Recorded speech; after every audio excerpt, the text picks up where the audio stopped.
Hello, hello, everyone. Welcome, welcome, welcome. We're just a few minutes from starting. Welcome, and thank you so much for um, joining us for this webinar today. Thank you for taking the time um, to be with us today. Even as we begin, maybe you can share where you're joining us from on the chat as we wait for more people to join. Karibuni, karibuni sana. Welcome, welcome. Okay. So, good afternoon, everyone, and a huge welcome to Power IT's webinar on secure your email and drive data or securing your data. I'm absolutely thrilled to have all of you join us today for what promises to be a very insightful session packed, and also we hope to give you actionable strategies and insights on how you can secure your data. Before we begin, I'd like to just take us through some quick housekeeping items. One, the webinar will be recorded. It is being recorded currently, and a link will be shared with all of you later, and also we'll put it on our YouTube, just to be able to go back and look at what we were able to learn. We encourage your participation. Please feel welcome to even use the chat there, submit your questions if you have any. And if you encounter any issues along the way, please be sure to just also chat us on the chat, and we'll be able to assist where possible. Okay, now without further ado, I would like to welcome our COO, Beryl Samba, who will do the official welcoming for this particular webinar, and then we will proceed. Welcome. Thanks, Essie. Thanks for the warm welcome, and thank you for everybody who has been able to log in. This is so exciting. I can see that we have 60 people online, and I'm sure there are also other people who are streaming live from YouTube. So, what do we have in store today? So today we're going to be talking about securing your data. We're a Google Cloud partner. We're a tech company. We do people's emails, and we also do people's infrastructure, and we also do solutions. And the one thing that is common among all of these three product ranges is how secure is my data? It's one of the most common questions that we get asked in different forms. And we thought, you know what, this would be a great opportunity to enlighten our audience in terms of why is your data important and how can you secure it. So today we're going to have like a wide range of discussion topics. We're going to have case studies, we're going to have live demos, and to start us off, as I mentioned, we're a Google Cloud partner. I'm going to start us off with the panel discussion. So please hold on tight to that. I'm quite excited about that. And then just lastly, before I get into the panel discussion, I just want to acknowledge everybody who has logged in. First of all, for those who are curious about Power IT and they're like, okay, let me check these people out. I've been seeing them pop up in my social media, or I've seen like a lead generation email from them. Welcome. This is just a taste of the Power IT magic. And I hope this webinar will now encourage you to take the relationship to the next level. We have quite a number of students on the call. We're a Google education partner. So we opened up this webinar to all the students of whom we serve from the Google education side. So welcome. I hope this webinar gives you a taste of the real life experience of what it feels to be within the tech ecosystem. And lastly, a warm welcome to all our customers. Our customers are the people who give us a reason to wake up every day. They're the reason why we do what we do, and they're the reasons why we are where we are today. So a big thank you to all our customers. So now that I have said my vote of thanks in the beginning, let us get on to our panel discussion. So today I'm going to have a discussion with Ipelo Mokesi, who is our partner manager. He's the Google Cloud partner manager. So we work very closely with him in terms of our relationship between Power IT and Google Cloud. And I'm also joined by Cynthia Apuye. Cynthia Apuye is the territory manager for the Africa territory. I think she will explain more. I don't know, in Africa, conquering territories means being successful. So, Cynthia, you're a territory manager, you have many territories.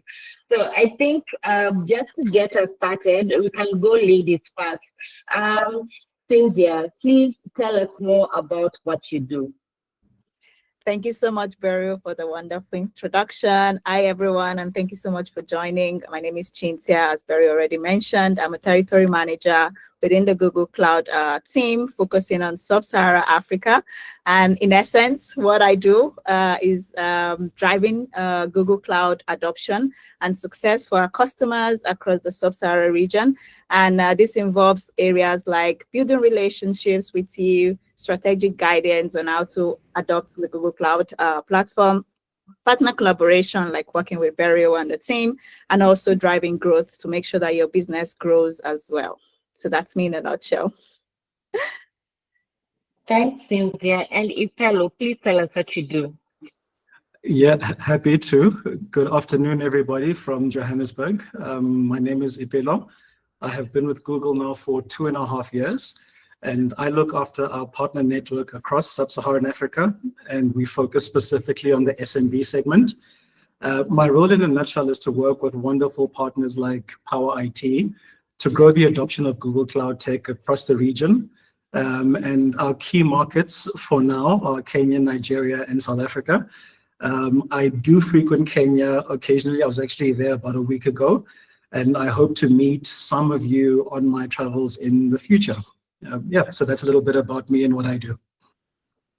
Thank you so much, Ipelo and Cynthia. One thing I forgot to mention, yes, Pawa IT is based in Kenya, but today we are international. You know, we have Ipelo from Joburg, we have Cynthia from Dublin, and we also have customers from Nigeria and Zambia who've dialed in. So today we are international. So my next question, and it's to both of you, from your perspective, what are the biggest challenges and opportunities you see in the current cloud market, specifically when it comes to Google Cloud? Chinzi, I'll let you go ahead first. Yes, thank you so much. So in my opinion, I think the cloud markets in the Sub-Saharan region, I feel it's incredibly dynamic, first of all. There are exciting opportunities, and there are unique challenges. I think I'll take the challenges and I'll leave the opportunities to Ipelo. When it comes to the challenges, I feel like there might be some infrastructure limitation. We want to improve the internet connectivity, for example, the infrastructure as a whole, like data centers and all that. That could be still some challenges that companies are facing and struggling to adapt with. Also, there's some skills gaps, right? The growing demand of cloud skills professional is quite high now, and closing this gap is quite crucial. And I'm sure that working with Pawa IT is something that you can also leverage to be able to close this gap within your organization. And of course, the economical factors, right? There's a lot of fluctuations that we see around impacting the IT spend and the cloud adoption. But as well, when you work with a partner like Pawa IT, that's also a conversation you can have with them in order to solve these issues. I'll pass the opportunities to Ipelo. Thanks, Chinzia. Yeah, there's a couple of huge opportunities working in Sub-Saharan Africa, some unique to our region and some common across the globe. Firstly, what we're finding is that businesses across Sub-Saharan Africa are really embracing digital transformation with cloud as a massive enabler. We also happen to have a really, really high penetration of mobile, and this creates massive opportunities for cloud-based mobile applications and services. The startup scene in Sub-Saharan Africa is incredible.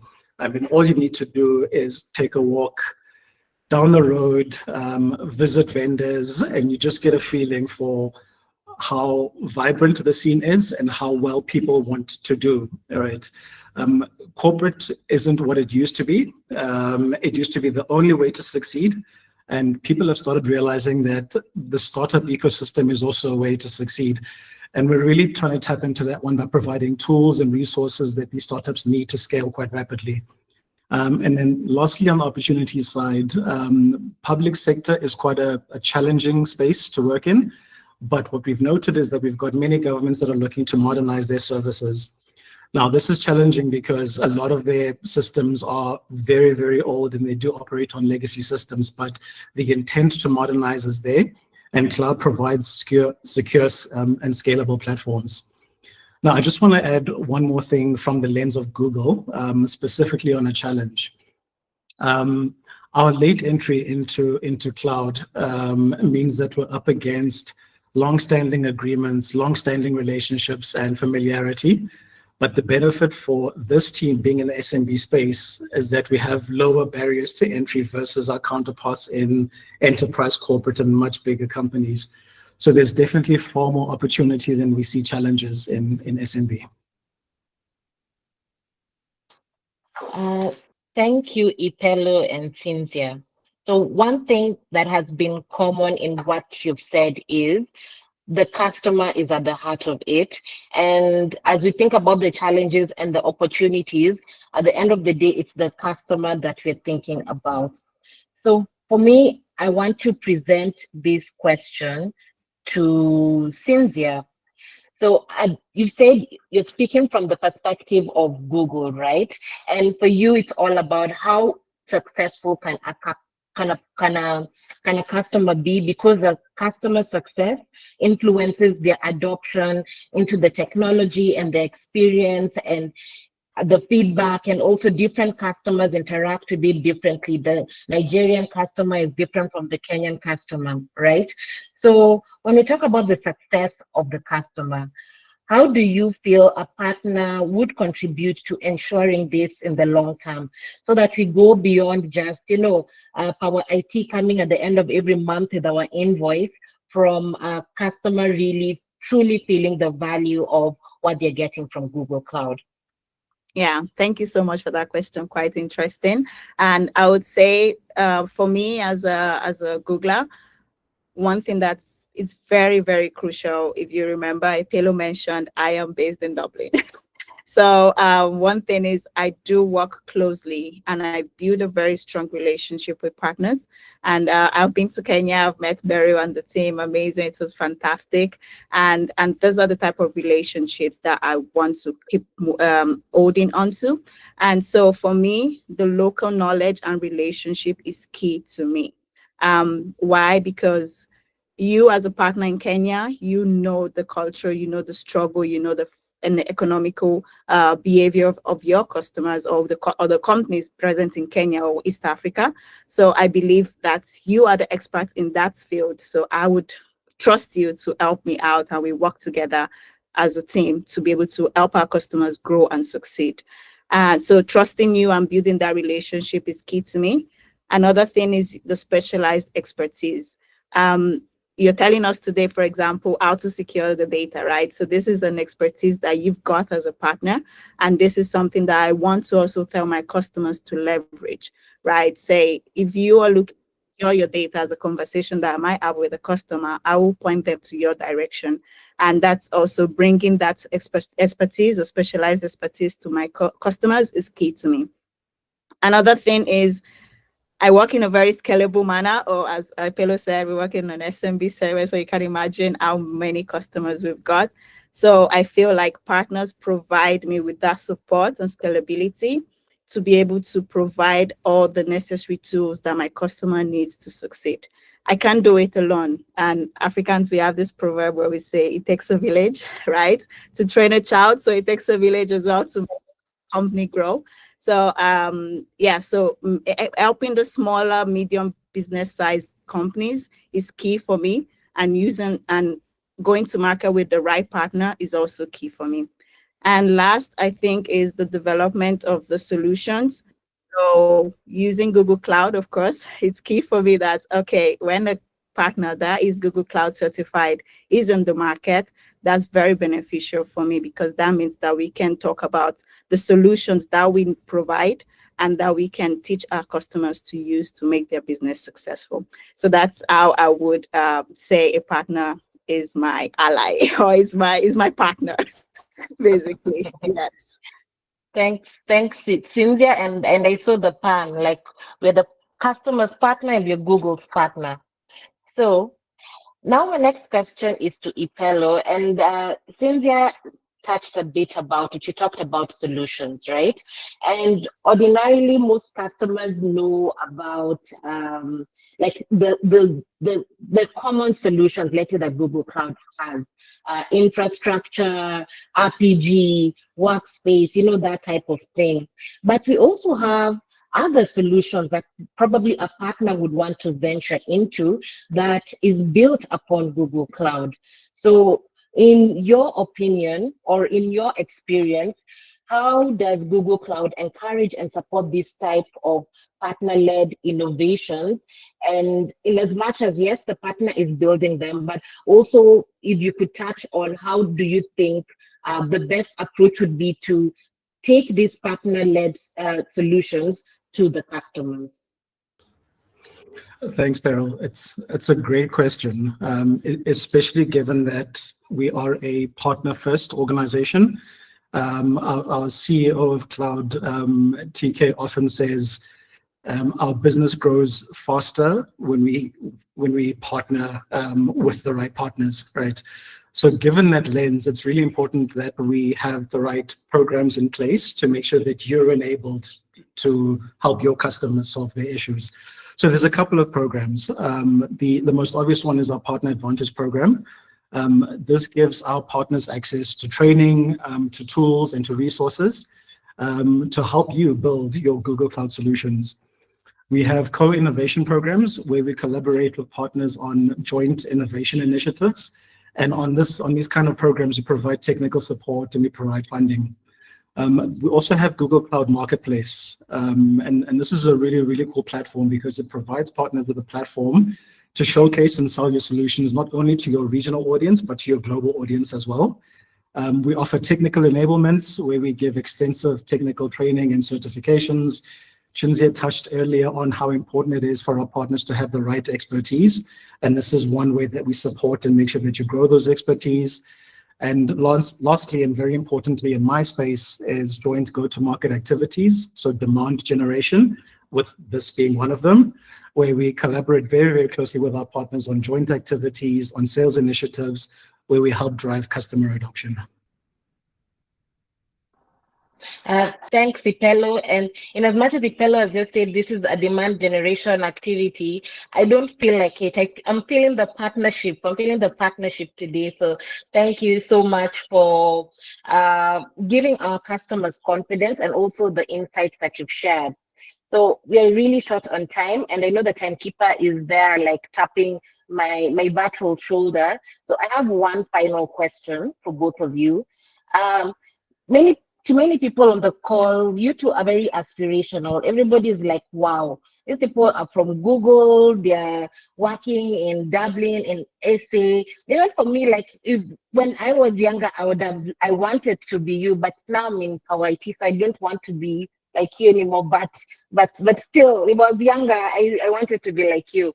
So my question is, you guys are in a very privileged position and you're working in a big tech firm. What advice would you give many of the young people on the call who are thinking about, okay, I want to get into channel like Ipelo, or I want to get into tech sales like Cynthia? What is the one piece of advice that you'd give them that would set them up for such a career path?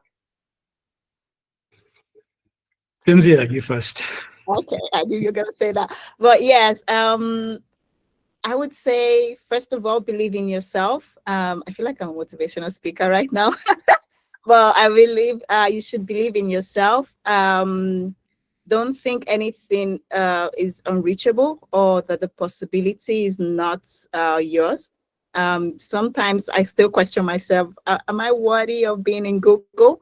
But then we have this words around the offices that say you truly belong here and you're here because you deserve it.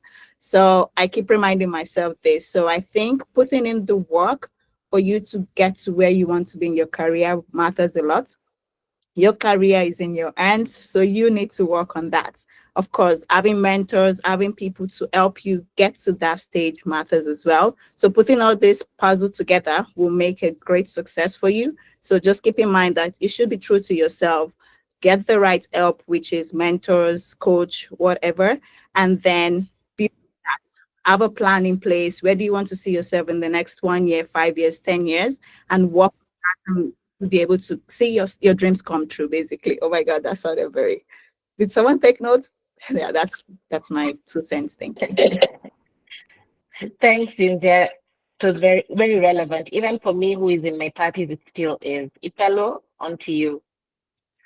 Yeah, I'm thinking about this one for some time. And I mean, everybody on this call has so much access to so much information that you likely know a lot of the stuff that we're going to say anyway. But I've been thinking about my career even outside of Google and how it's predominantly been in sales and marketing. And the common thread that I have where I've seen really, really great sellers is that they don't look to sell, they look to solve problems, right? So as much as technical proficiency and product knowledge is really, really important, what I've seen from the really, really great sellers is that they look to understand the industries they operate in. They look to understand their customers' business, their business objectives, and the problems they're trying to solve. And they try to really understand their audience. So what problem is this person trying to solve? Where you spend a disproportionate amount of time trying to understand that area, the selling becomes easy. Then you just position your product to solve the problem that they've posed. So my advice is spend 80% of your time understanding your customer, their industry, their business, their objectives, and 20% then positioning your product as the solution to that issue. Thanks, Ipelo. I've taken notes. 80% problem, 20% articulating the solution, right? That's it. Okay, cool. So I think that is it for our discussion. I'm seeing Austin has posted. In case you have any questions, we'll do a Q&A at the end of the webinar. So both Ipelo and Cynthia assured me that they'll be here for the full length of the webinar. So you'll catch up with us at the end of the webinar. So thank you, Ipelo and Cynthia. It was a pleasure talking to you as always. See you next week. Tomorrow you won't see me, but see you next week, and I'll hand it over to Essie. Thank you. Thank you so much, Beryl, Ipelo, and Cynthia. Thank you for setting the stage so well. I think they deserve some virtual claps, some, yeah, those, I'm seeing them. Thank you so much. Now, we've talked about the cloud, and many people, I'm sure, are asking, where is this cloud? Is it Cloud9? What is it? What is this cloud that we're talking about? And we have a short video for you just to an explainer video of how do we as Pawa IT take you to the cloud. And I invite our tech person to just show us this video, and then we will proceed to the next presentation.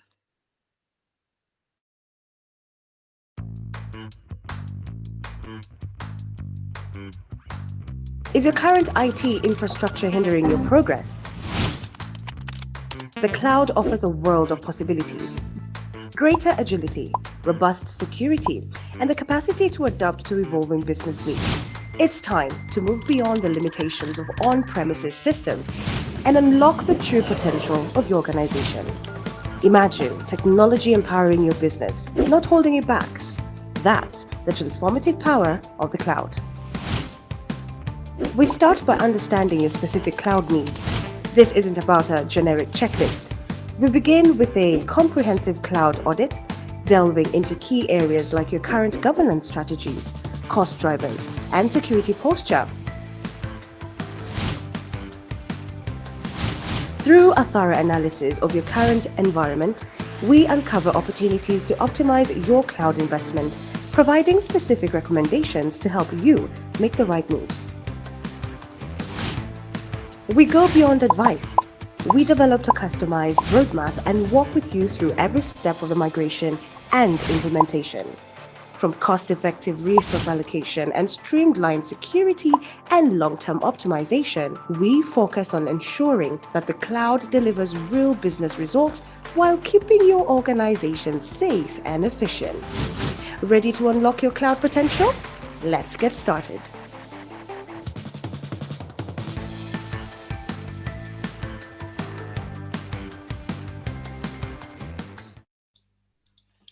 Okay, that's a little bit about Power IT and what we do and the journey to the cloud.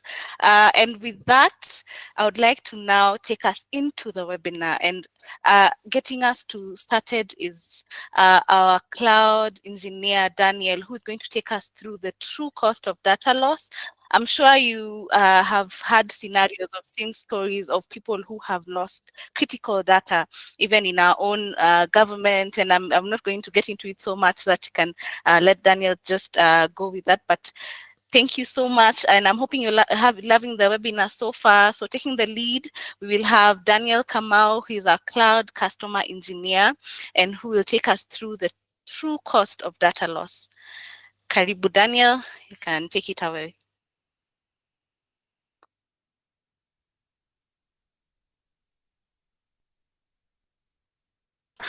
Thank you, Esther. Yes, so my name is Daniel. I'm a cloud customer engineer here at Pawa IT. So what we generally do, being a cloud customer engineer is a customer-facing role, meaning I tend to have a session with you during your deployment, understand your problems, and also scope out a solution that works for you during thereafter, basically. So yeah, I hope you can see my screen. Yes, there. So to start off, I think just highlight what we're going to focus on right now. I'm going to look back at what happened during the last quarter of last year. Actually, almost forgot. Two of my colleagues insisted that I have to share an interesting fact about myself. And yeah, I was born in July. Not sure why July is important, but July was quite an important month for those of us who are in this space. We had a couple of events that happened, which triggered quite a significant backlash to most of the companies that are affected. So in July around 19, a company called CrowdStrike, which is a security company, let me say that. And they went ahead and pushed a software updates to all their customers. And this update took out about 8.5 million devices worldwide. Of these devices, that was about 1% of the total Windows devices that Microsoft has within the ecosystem. This affected quite a number of industries. I think the major ones that were able to feel this impact was the airline industry. We had about 10,000 flights that were cancelled, of 16,000 of about 400 and something thousand global flights that are scheduled between a flight of about 72 hours. That 16,000 just represent about 4% of total flights that happened. And this was across the entire continent. So we had this happening in Europe, North America, Asia Pacific, Latin America, and as such. It didn't stop at that. I think from what I was able to find, we also had a lot of disruption to public transport. We're looking at cities that had all their transport systems offline during that time. We also had healthcare. So they couldn't be able to receive customer bookings. They couldn't be, patients booking, not customer booking. They're customers anyway. Yeah, they were not able to receive patients booking. And even services such as 911 emergency services were not able to function because they were relying on the devices were tied to the solution that CrowdStrike offers. After this, I think the incident happened, or that took about 79 minutes between when the software update was pushed to the customers when CrowdStrike came back with a solution. However, the unfortunate bit was that in as much as the solution was offered to the customers, the devices at this point were rendered almost useless, because for you to be able to reboot and restore this device to the current state it was, you need to either physically go there or manually go to the device and reboot it into a safe mode and then delete a file from that. So the numbers I saw were about 10 days after the incident, only 99% of the companies are able to recover from this. About 1% of the companies still hadn't recovered. So you're looking at about maybe 80,000 devices that were still offline even after the fact that a solution had been shared with the customers. Now, the financial impact for most organizations here, I think one of the major companies that I was able to find was Delta. They had attributed a total loss of about $500 million during the span of that. This came across doing flight rescheduling for customers and also giving customers rebates because they didn't want to lose their customers in future. So this was quite a significant blow. I think from what I was able to find, the closest event that came close to this in terms of scale was another event that happened about 2017 that estimated to have affected about 3,000 devices across 150 countries. Now, the thing is, not a lot of African countries were affected by this, not because they are any better, just because CrowdStrike doesn't market that solution to African as much. So we were lucky by chance. However, we still had an impact because the delayed in flights meant that since we had since we had airports that were offline, flights, there were a lot of delays even for international flights from Africa to those regional areas that people were traveling to. Now, the follow-up for this, I think, especially for CrowdStrike, they had the shareholders having a class action lawsuit, and at the same time, I think Delta as well also sued them for that. Unfortunately, CrowdStrike also countersued them and blamed them for negligence on their end for having, as they say, all their ducks in a row. So unfortunately, they didn't get any huge payout from this, just lessons. Now, to bring this close to home, I think this was not just something happening to the first world countries. Around the same time, there was a bill in Parliament here in Kenya, locally, on the status of what our cybersecurity space looked like. In the report stated that about 114 attempts were made to government infrastructure.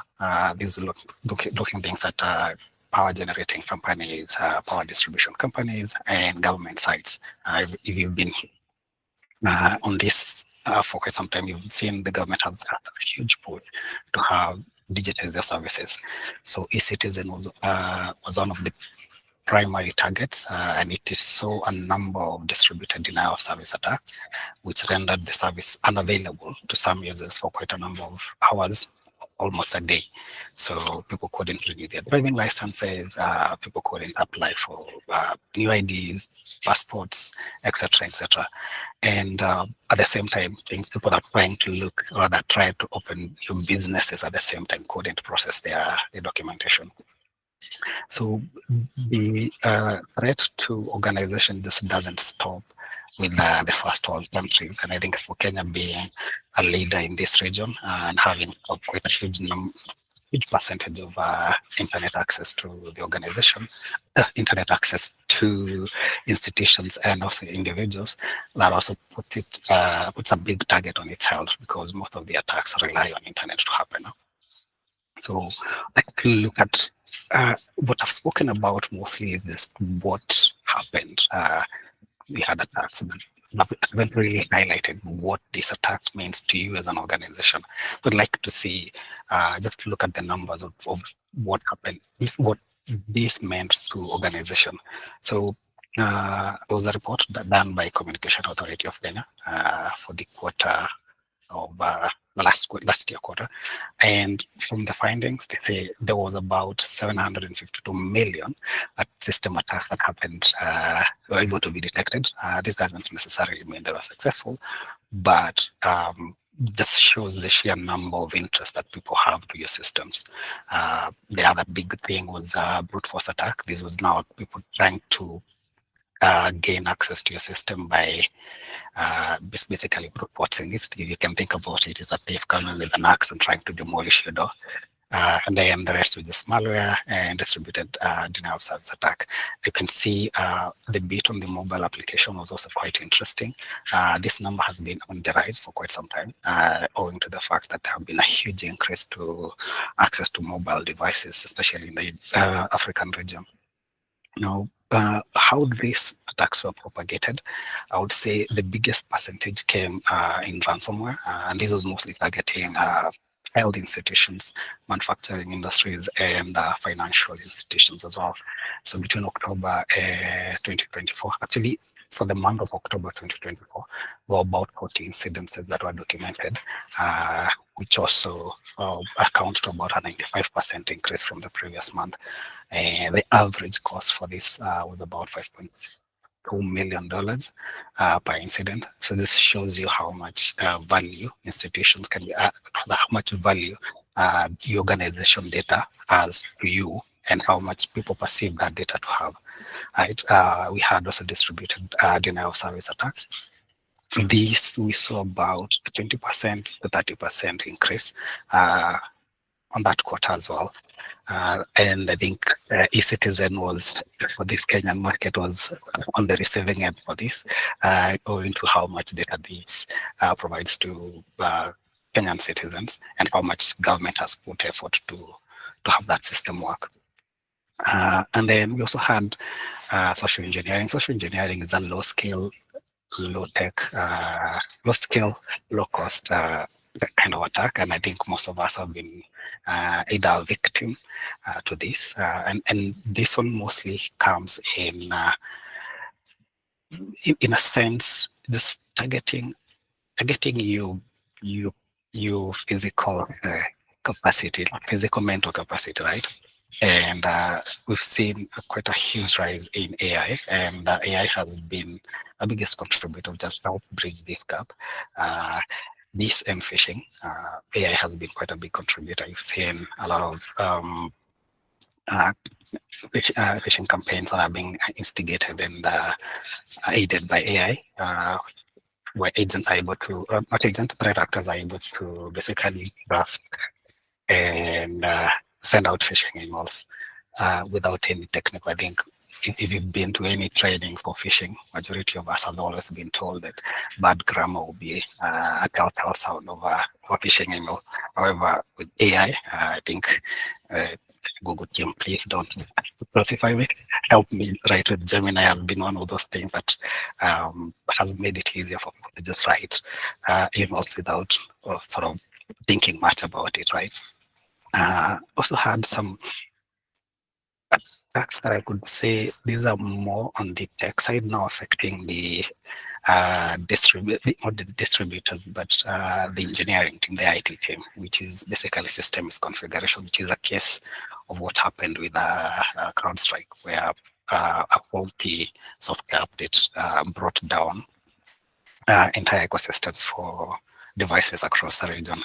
And also, I think the other thing was I was able to see, or that I was able to see, is IoT, with a lot of organizations demanding to have access to their data. IoT has been a key driver for this. The fact that you can be able to connect to your home appliances, your devices, your vehicles, and all that. So IoT has also been a target. We saw about a 30 to 35% increase to IoT related attacks. And this is quite some staggering numbers if you think about it, because well, you might be able to prevent some of them. Most of them are out of your hands, especially for an organization, because it relies on so many other factors that you don't have control over. Right? So your systems, your capacity for your employees to be able to identify and filter out phishing emails, And again, these are global data. I was able to find some report on our Kenyan market, which was quite interesting, and at the same time, I found it to be promising. Within Kenya, we had about, or rather, we were able to detect about 800 million cyber threats over the last quarter for December. And of this, we were able to issue, or rather, the government was able to issue about 11 million plus advisories. So this shows that there's a heightened level of awareness, even from the government agencies, which is also a 20% increase from the previous quarter. And the vulnerability that we're able to detect here were basically phishing and AI and machine learning exploitation, which has been on the rise given the huge uptake for AI solutions and how much vendors are pushing these solutions to the market. Now, not to sound like a doomsday, I think there's a lot of progress, and also there's a lot of hope for organization, because cybersecurity isn't something that has started now. It has been there for quite some time. So there have been defined proper ways and proper frameworks that have helped organization to be able to mitigate and overcome this. And one of the things that I think we can recommend is basically setting up a proper data lifecycle management as an organization. And one of the things that this will do for you is help you come up with proper data governance. So there's a lot of data governance that compliance and governance that not solutions, but frameworks that have been set out there that certain organizations, depending on the business, have to comply to. So you have GDP, you have HIPAA, and all those. So depending on your region, or rather depending on your country, you might be tied to this. I've seen organizations here locally that have been required to have their data residing within the continent. I think a plus thing that I've seen is with Google now introducing one of their data centers in South Africa. This is a requirement that we're able to pay for most of our customers, which is a plus for us. We're able to upsell this and tell them that your data still doesn't leave your country, and of course, the other thing is cost of optimization. So as an organization, you need to be conscious in terms of which data you choose to retain. You've seen an example, styling a colleague of mine here, an experience I had with my grandmother last year, where she was trying to, she's an old lady, so she was born at a time where education was not commonplace at the height of the colonial period. So she was not able to access education, and as that she cannot operate a smartphone. And she relies on mobile payment platforms to receive payments for her coffee produce and food produce here. And the phone that she has to use is the old feature phones, the keyboard phone. I think some of us still remember that. And she couldn't receive messages, M-Pesa messages. M-Pesa is a payment platform here in Kenya. And I tried to convince her that she needs to delete some of her old messages so that she can be able to receive the messages.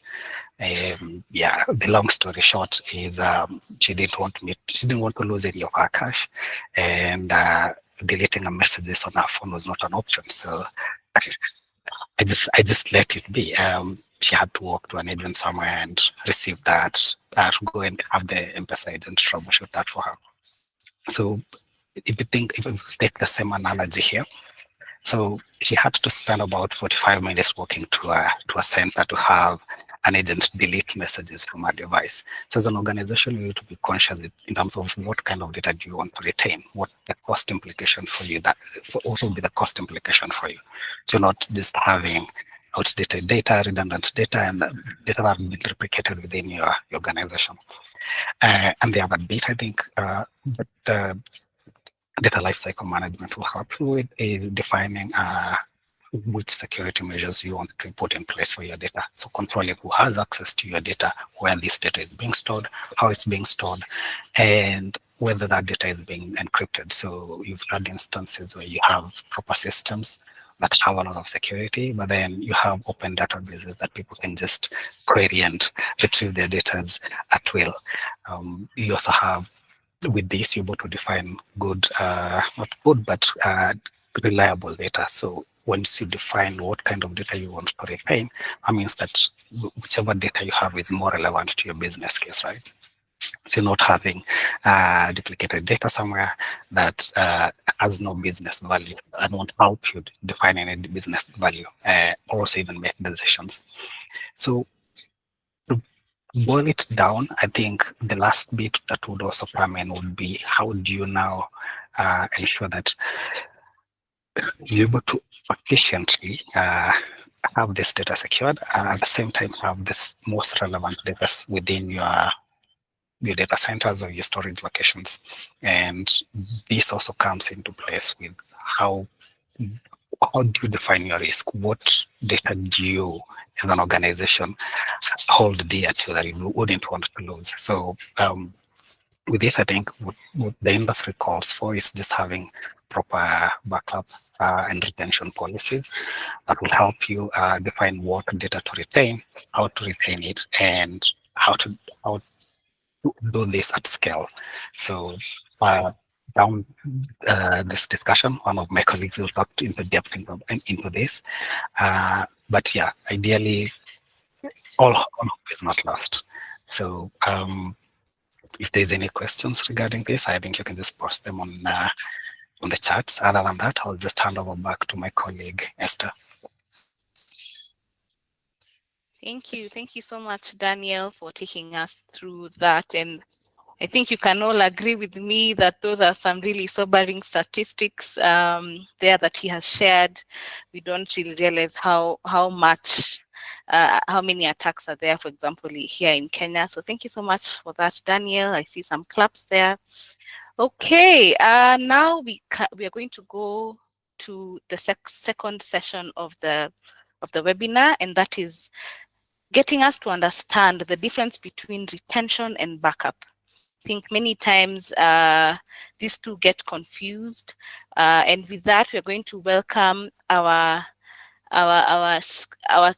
tech guru, Sean Mwiti, who is a senior cloud support associate, who will take us through understanding the difference between retention and backup. Sean, take it away. Karibu.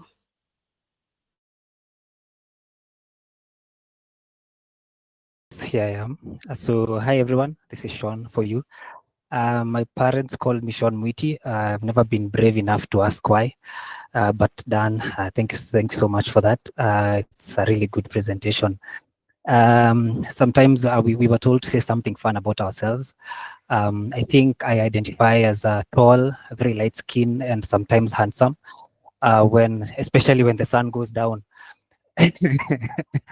Also, but in case that you don't see me as light skin, blame your laptop monitor for having such a low resolution.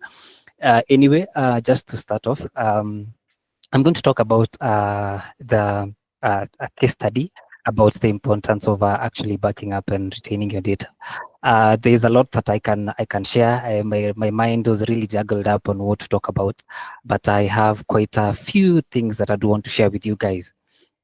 So first of all, from what the doomsday things that Dan has told us, we do view data in very different aspects, especially depending on the business front you're from or the market you're from. But I want to bring this close to home, and I want to you to look at this graph and see that by 2025, we are projected to have produced data of around 181 zettabytes of data. 1 zettabyte is equal to 1 billion actually terabytes of data. And for those who know how much a TB is, this is quite a lot of data. And actually, you really need to protect this, because once you produce it and you lose it, it takes quite a lot of time, because you see the projection from 2010 to actually 2025, from 2 zettabytes to 181, that's quite a lot.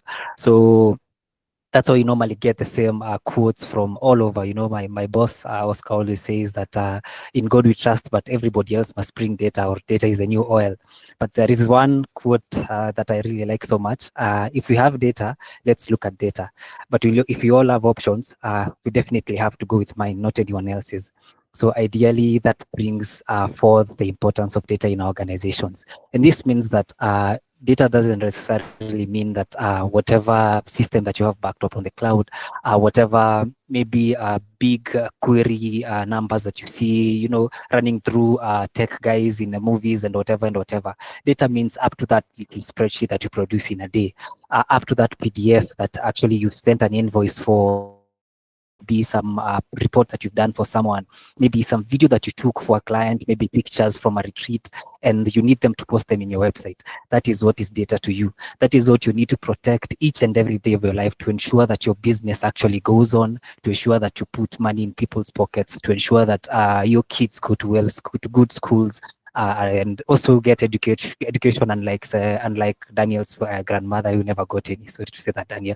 But anyway, moving forward, so just to bring context into your life, I have a little case study here.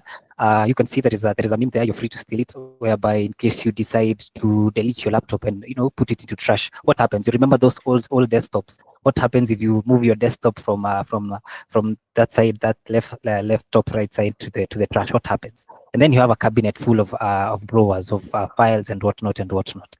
And in this case study, there is a certain company, for example, called Yellowstone, who have a lot of data, whether it's spreadsheets, whether it's the data inside there, whatever in their drives and whatnot. And mistakenly, sometimes things can happen.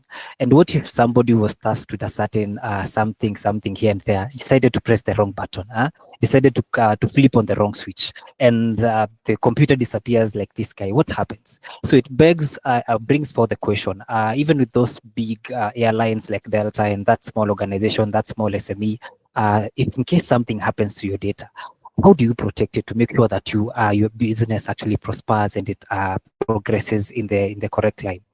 So the first thing we bring, because Dan has preached so much doom, will bring forth the heaven of this and try and show you actually how the milk and honey of heaven and data safety tastes like. And the two major options, that is the milk and the honey, is having a retention policy for your organization, which is a really good thing for your organization, and also having a backup for it as well. And that brings forth a lot of confusion in between what is retention and what is data backup. And I'm going to explain it. So another analogy, the analogy is somebody deleted the data and everything went abracadabra in thin air. So the major difference is data retention is actually having your data in the same system that you actually operate in.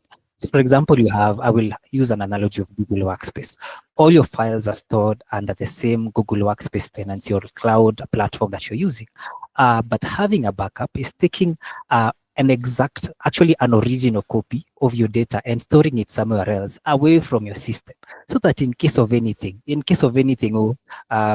you can actually get that data back. So ideally, this brings you so much security, just in case, in terms of in case something happens in a split second, maybe you're asleep and somebody has stepped over the wire. Normally in Kenya we say kukanyaga wire for those who are not Kenyans. And somebody has stepped over the wire and things go up in smoke.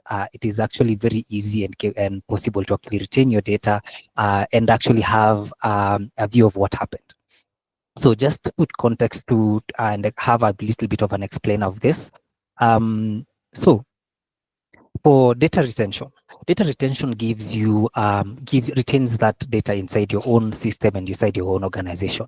This gives you the opportunity to look at that data and see, oh, this is what happened. This person is the person who actually deleted. So you have evidence kwa kalatas, as we say in Kenya. So you have evidence on the paper, because now you cannot go to the servers. You have the P9 form and you have evidence kwa kalatas. You can see, but this is a person who actually deleted something or maybe did something to my data so that it went abracadabra. And actually it helps you in maintaining records and actually helps you in protecting your data from, investigative and e-discovery.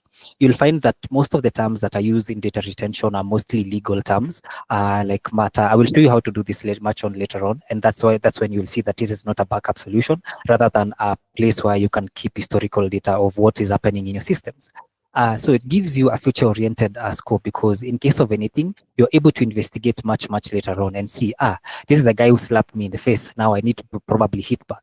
In case of any probably employee disgruntlement, or maybe, some employees has been sending the other one despicable innuendos, and maybe something that is uncouth in the office, probably an email, I hate you, blah, blah, blah, blah, blah, blah. You can actually investigate and get to the bottom of things. But once that employee deletes anything from their own mailbox, probably from a shared drive under Google Workspace, it is not possible to actually retrieve that. You can see where it is and maybe download it and re-upload it again, but it is impossible to actually have a retrieval of everything that they have deleted. For example, they delete probably like 1,000 files.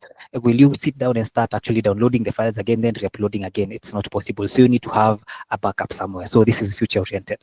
On the backup side, actually protects your data loss. It protects you against data loss and completes your data protection, because once you have your data backed up, you're sure that any day, anytime, whatever happens, even if it is raining hailstorms, even if it is raining wamonyoros everywhere and they're attacking you from each and every corner, if you get, as we say, if you get it, if you get it, you get it. If you don't get it, forget about it. In case they are attacking you from every corner, it is actually possible to actually retrieve your data and actually have your systems up and running at a particular point in time, so your business doesn't go down, your customers don't lose business, your employees don't lose a salary. I know payday is around the corner, so ideally it comes so much close to home if we decide actually to protect our data as a business, and also to our own employees, to ourselves, and also to our own customers. It brings also, it brings also a good reputation. If it's nothing has ever happened, when you have customers and they know Pawa IT, those guys are reliable. Nothing can ever go down with them. And in case of anything, we will always get our things back, right? Yeah, it is good to be believed as well. And this is also past oriented, because it actually protects your data from the inception of your business and whatever you decide to retain for a couple of for whatever period that you decide to, and actually protects your data and keeps on improving it every other step that you take inside your business. So this is actually a very good thing to actually think about.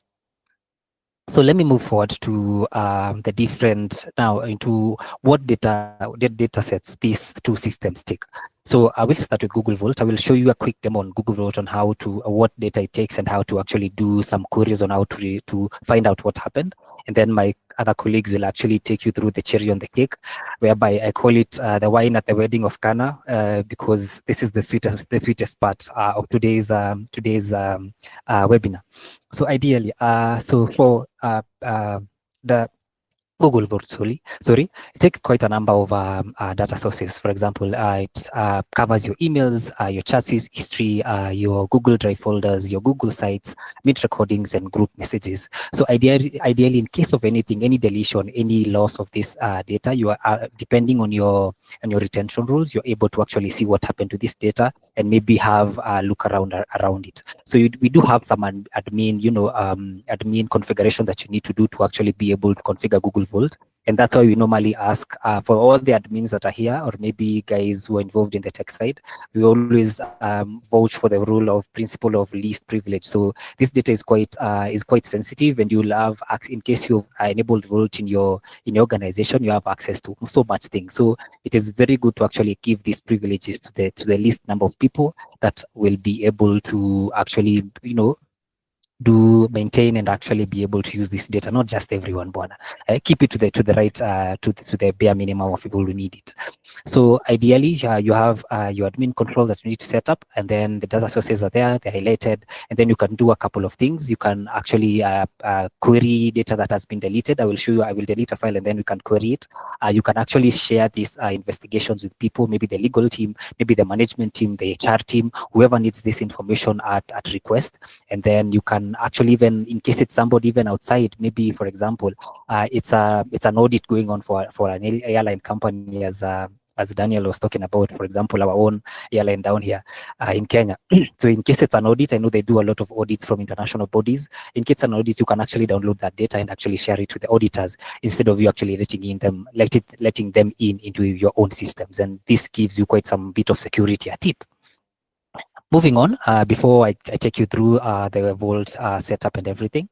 Now, today we are going to talk about different backups. So for the system that you're talking about today is actually MSP 360, which is a very premium and enterprise system that helps you to backup. In the current setting of businesses, we really need to be efficient. Even the AI that is coming up is helping us to be efficient, and we really need to be efficient in all the things that we are doing ideally. So this system is an enterprise system that actually allows you to configure backups in between the system level backups, or operational OS level support visualization. That is virtual machines and servers, cloud to cloud backups, that is Google Workspace, Microsoft 365 and whatnot.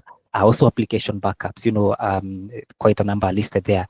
Also databases backup and also file level backup. So you have quite a large spectrum of things that you can actually include into this backup and enable your business to continue. So we won't even actually narrow it down to only Google Workspace and your emailing system and your basic level files. We can even expand it to other operating systems, your systems into running system, maybe even your databases, whatever business that you're in, and it can really help you so much. So how it works is of course, you do have an admin console that you can actually configure these backups, initiate, whether it's a full backup, incremental backups, differential backups, however you want to set it up. So you have the admin console that you can initiate these backups and then leave it running. Even if you go to Mombasa, you're sure every evening or every week, whatever file that has been edited and data has been added to it, it's actually backed up and your data is safe. So you can put it in between systems. It acts as a middleman, communicating in between your cloud storage and your system, probably a database. Now it initiates and synchronizes when the data will happen, where the data will be located.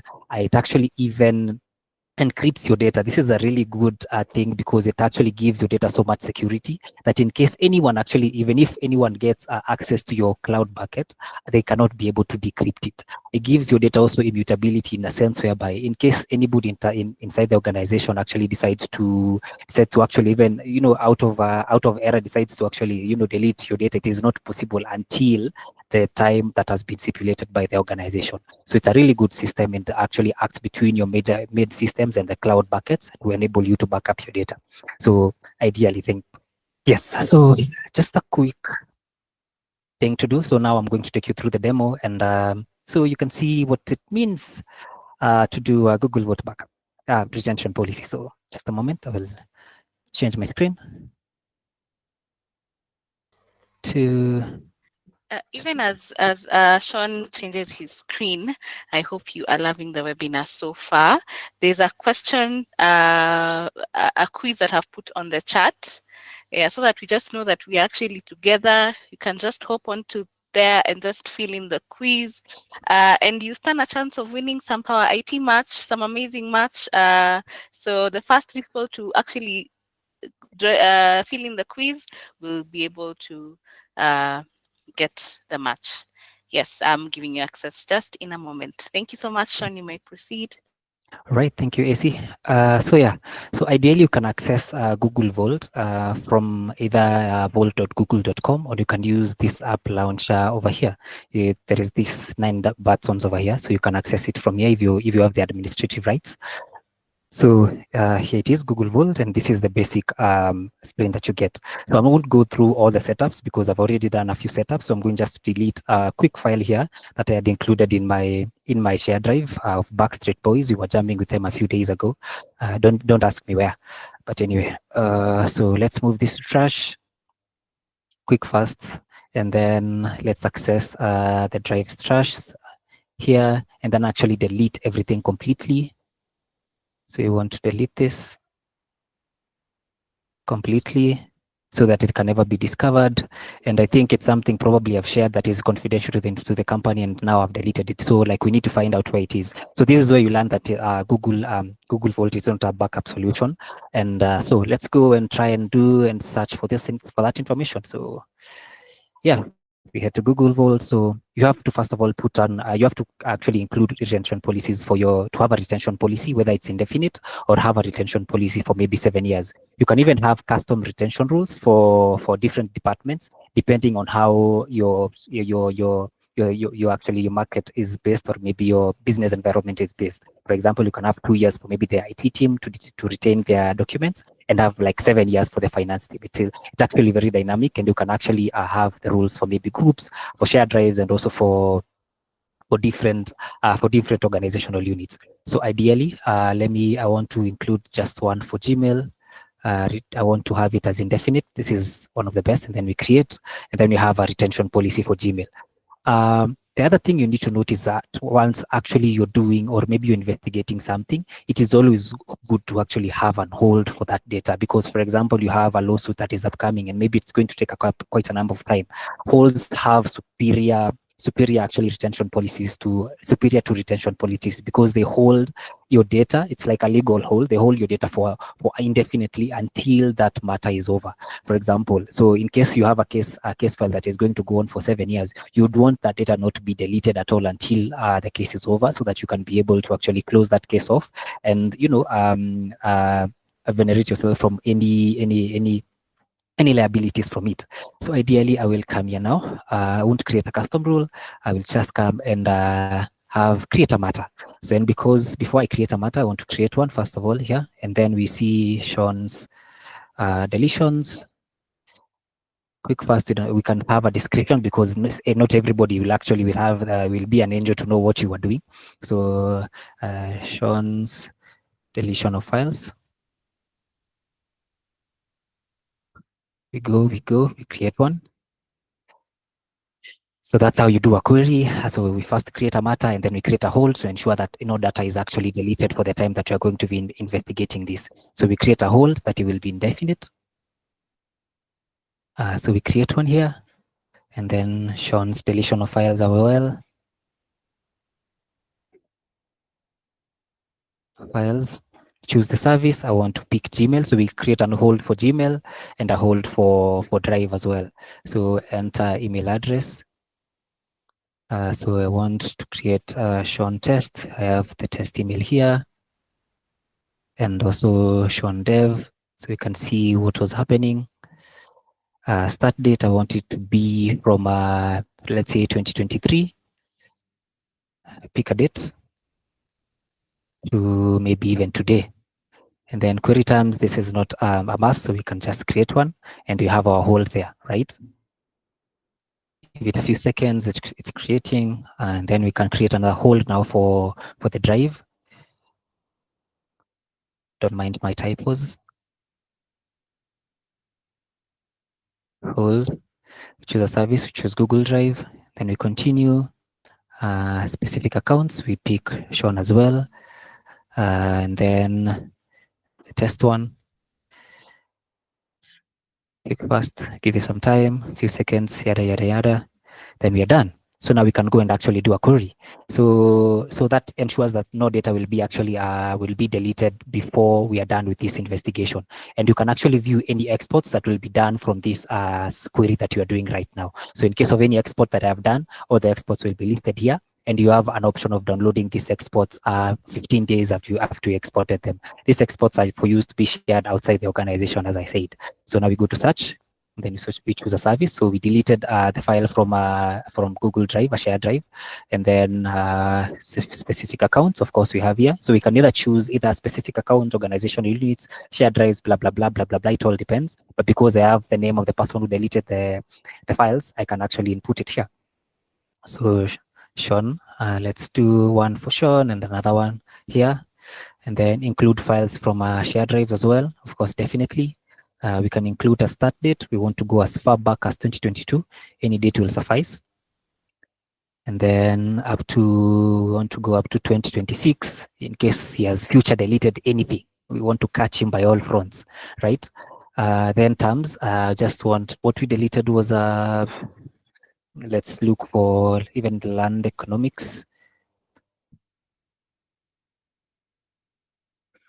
Then we do a search. So we give you some seconds. Yada yada yada yada yada yada, and you can see this was the file that was from Backstreet Boys, and it was last modified on 26th. So ideally you can see that this file was there, but if you go to Backstreet Boys, if you go back to this shared drive here, it is not here. but it was deleted and removed away from trash, right? But from Google Vault, you can see that you can find the files that were deleted from here. So you can see this was deleted by from Backstreet. We have one for land economics, another here, another untitled document, and then another history of Kenya. So these are all the documents that were deleted between September and February 26, right?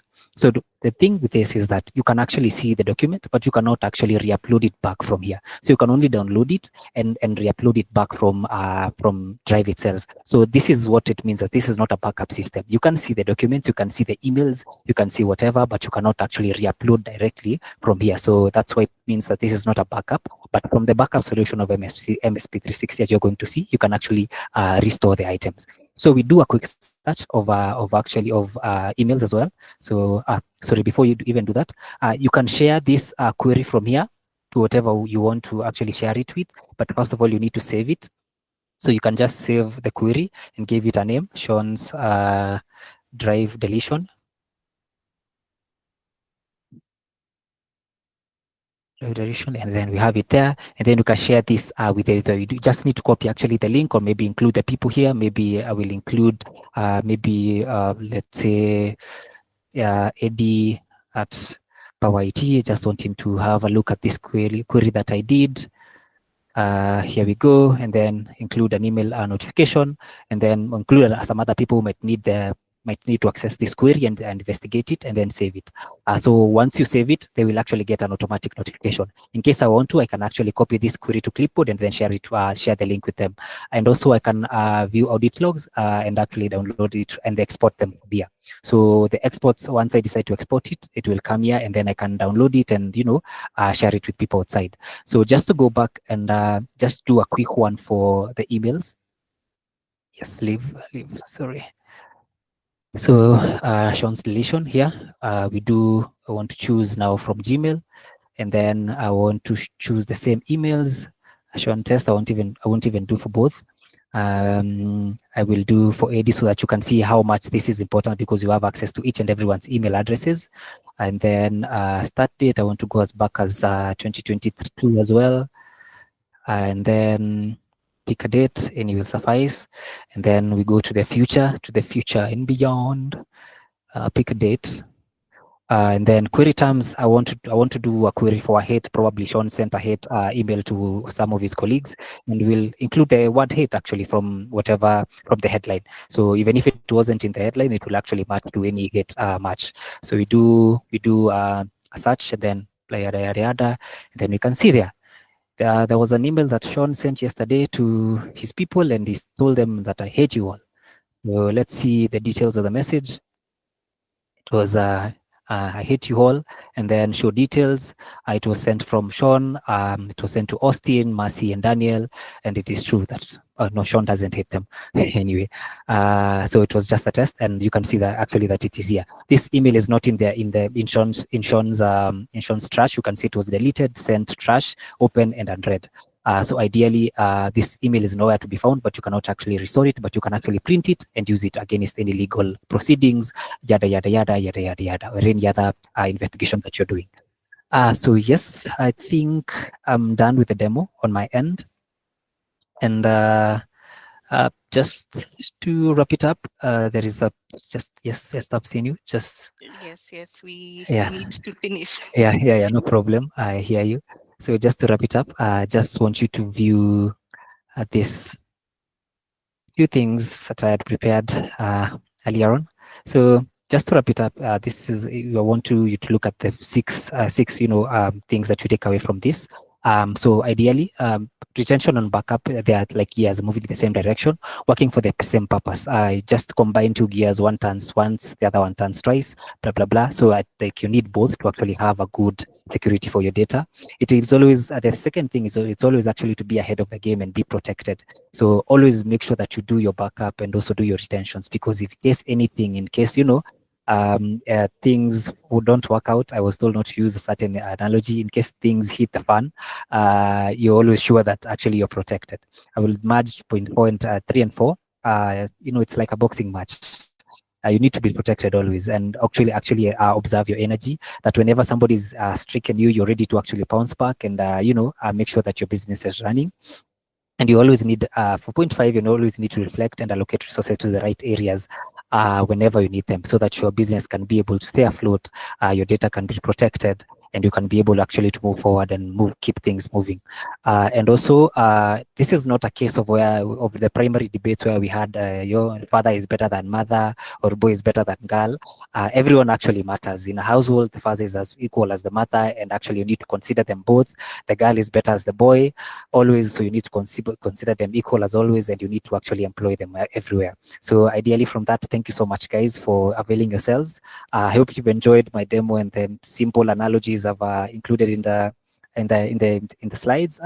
So we'll see each other, and in case you have any questions, please put them in the chat box. Thank you so much, and have a lovely remainder of your day. Asanteni sana. Thank you so much, Sean. Thank you so much. Yes, so I think we now have understood the difference between retention and backup, and I have pinned yet another quiz on the on the chat. I'm seeing someone here saying that the quiz knows them more than them. Anyway, that is, yeah. So please go ahead and do the quiz, and you might just win some amazing match from Power IT.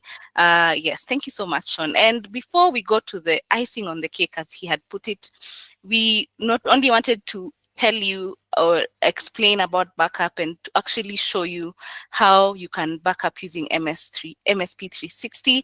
And before we go there, I would just like to show you yet another short video of us, a solution that we also have. We have the enterprise AI solution where we able to, it's actually called the customer support AI solution that we give to enterprises. So with that, I will just welcome our tech person to go ahead and show us more about that. Thank you.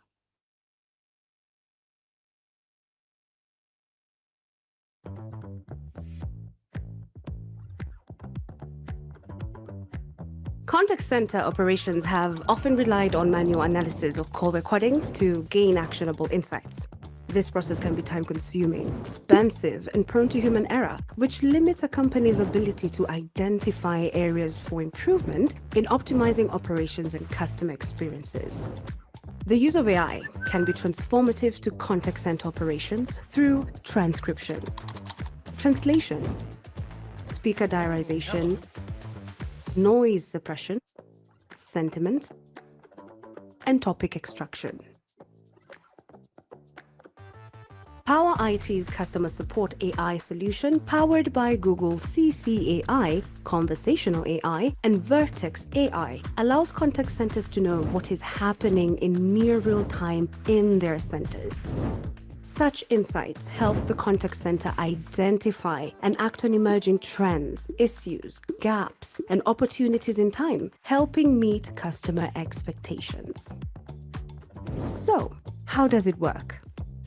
Call center call recordings are uploaded, and the first process is creating call transcripts in the original form with PII data reducted. Subsequent stages extract the insights defined by the organization, such as agent and customer sentiments, key topics, highlights, silence, and finally, conversation summaries. Our platform then generates detailed information insights via interactive dashboards, including call duration, call numbers, sentiment.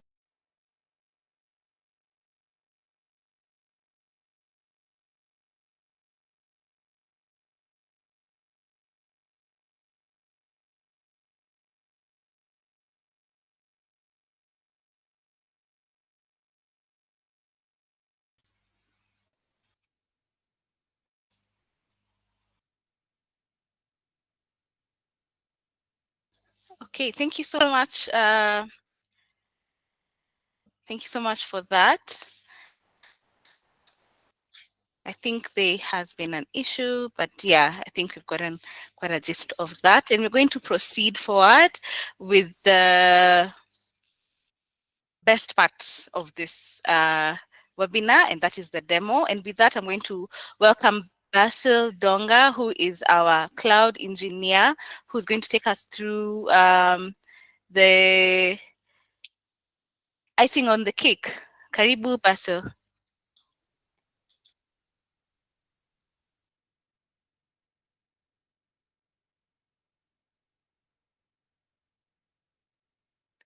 Thank you so much, AC, for that kind introduction. My name is Basil Ndonga. I'm a cloud engineer here at Pawa IT. I do both the cloud and the DevOps part. Here at Pawa IT, what we do is to help organizations move their infrastructure to Google Cloud Platform. But as part of that infra team, we also engage with the clients to understand their requirements and conduct audits. And after those audits are conducted, we help these clients and support them in their cloud infrastructure journey. So in this webinar, we review MSP 360, a software that provides backup and recovery solutions for MSPs and IT organizations. So when I talk about MSP, it means third-party companies that remotely manage IT infrastructure for businesses. So MSP is that software that is going to help do that entire backup process. But even before I proceed, it is important to just understand what backup is. I know my good friend Sean has had an elaborate discussion about backups. So backup, the term backup refers to the idea of keeping a separate copy of your data somewhere else, so that in the event that you lose your data, then you can always restore it back, and therefore that prevents a potential data loss.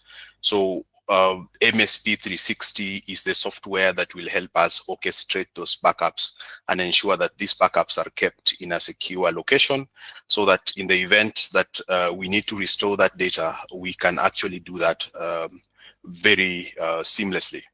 So what is MSP 360? MSP 360 is a solution or software. I've already said that MSP 360 provides backup and recovery.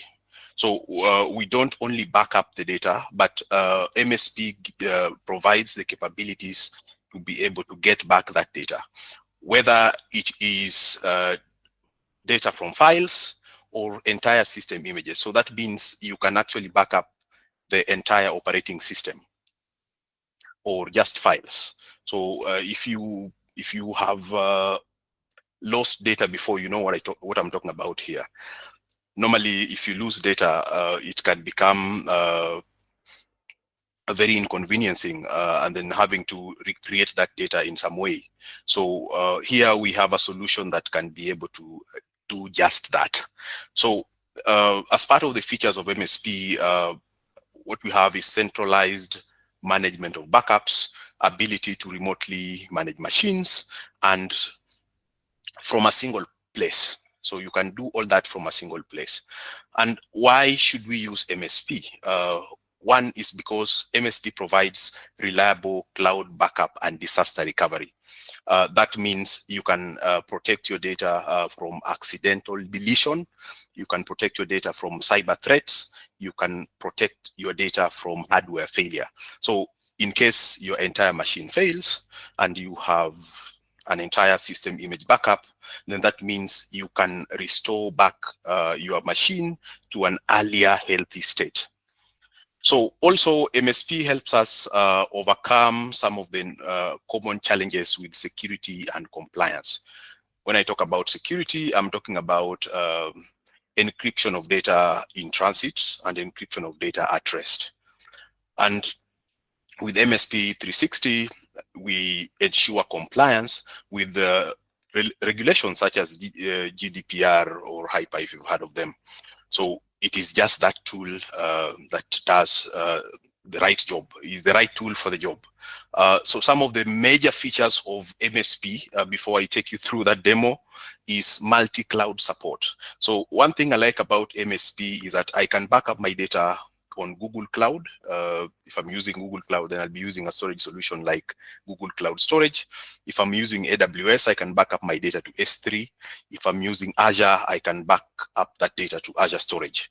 So you have the ability to back up your data to different cloud environments. And then the idea that you can actually do centralized management, that means you have one place where you can be able to see the entire progress of your backups. I think that is a good thing. And not only that, you can remotely monitor and manage your machines, what we call RMM, remote monitoring and management, as well as centralized reporting. So you can do all that with MSP 360. So before we get started with MSP 360, the first thing is to access the MSP dashboard. Then we are going to create organization, that is the company, and assign licenses. We'll add a backup destination. We'll create a user and assign that user to a company. And finally, we will link up that particular account to your cloud provider, whether it is Google Cloud or AWS. But in this case, because we are Google partners, we'll talk about Google Cloud. So very quickly, I will take you to that demo. So just switching screens.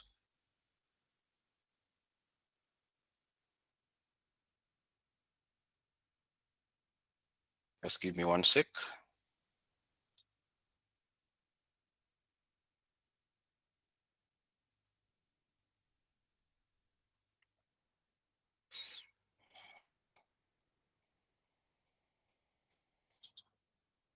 So the first thing usually is to set up a company, but we already have a company set up. I'm assuming that if you're an MSP 360 user, you will already have a company that has been created. That is an organization. So in the list of companies you already see, we have created a company.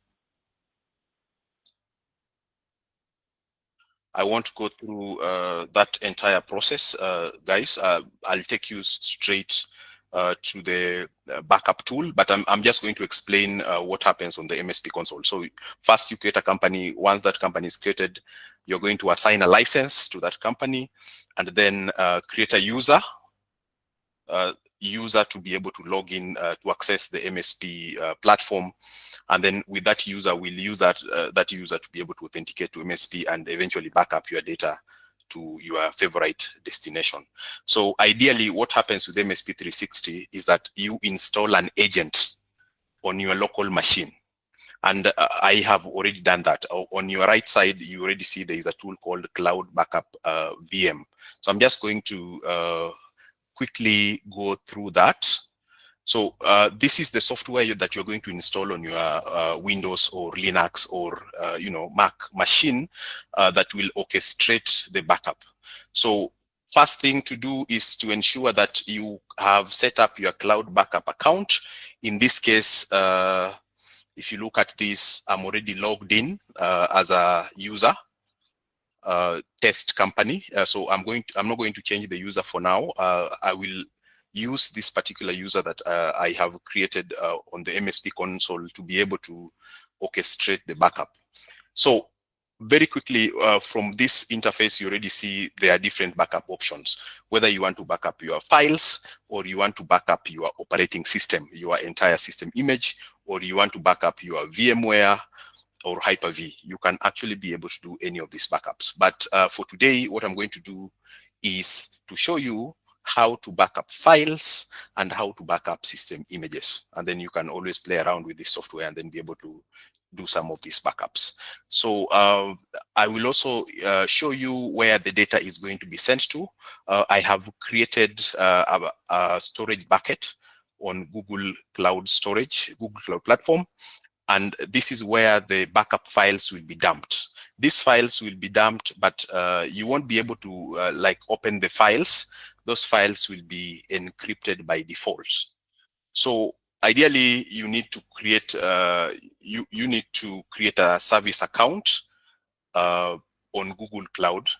And then, like you can already see, I have MSP test service account. This service account will be given storage admin role that allows that service account not only to create the bucket, but also move files into that particular bucket. So this is where the files will be dumped to. So I'm just going to assume that I want to back up a file. So when you hit on the files, you will be presented with a wizard. So welcome to the Cloud Backup Plan wizard. And then you hit on next. Then it will ask you where you want to back up your files to, the backup destination. So I have created 2 destinations here, but for simplicity, I'm going to use the second one, which is linked to this particular destination that you see on your left. So once I do that, I hit on next, then I will be asked to create a backup plan.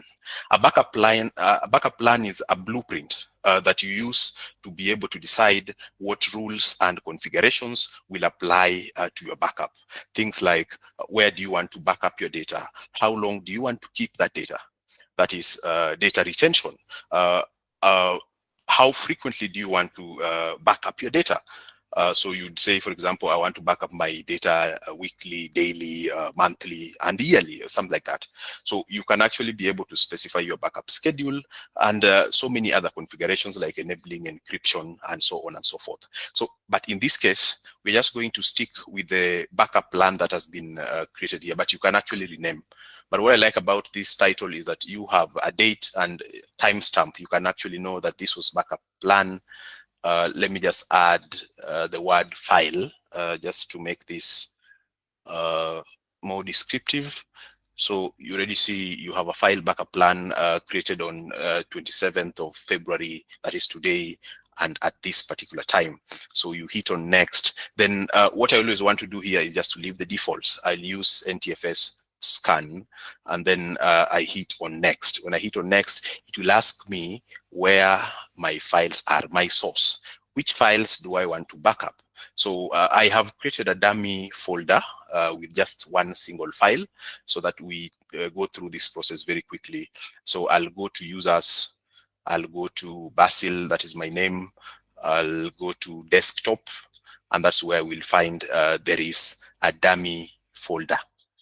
Now, this dummy folder is what I'm going to use. This is what I'm going to use as my source for my files. And then I will move to the next window. And in this particular window, I will just select the defaults, that is backup all the files in the selected folder. So everything in that particular folder. But you can, of course, choose skip certain folders if you want. If you have multiple nested directories, you can actually skip certain folders. And then you hit on next. Now, at this section, you have the ability to enable compression, that is to make sure that your backups run a bit quickly, but this is optional. And also enable encryption. You want to encrypt your files, you can choose, okay, I want to encrypt my files using AES encryption algorithm, and then I can actually specify a password, that this is going to be my password, and then you will confirm that password so that when you see the files to open them, you will need that password. So choose this option if you will remember your password, or keep it somewhere safe so that when you do that when you are restoring your file, you know the specific credential. So I'm going to hit next, and then I always want to enable full consistency checks.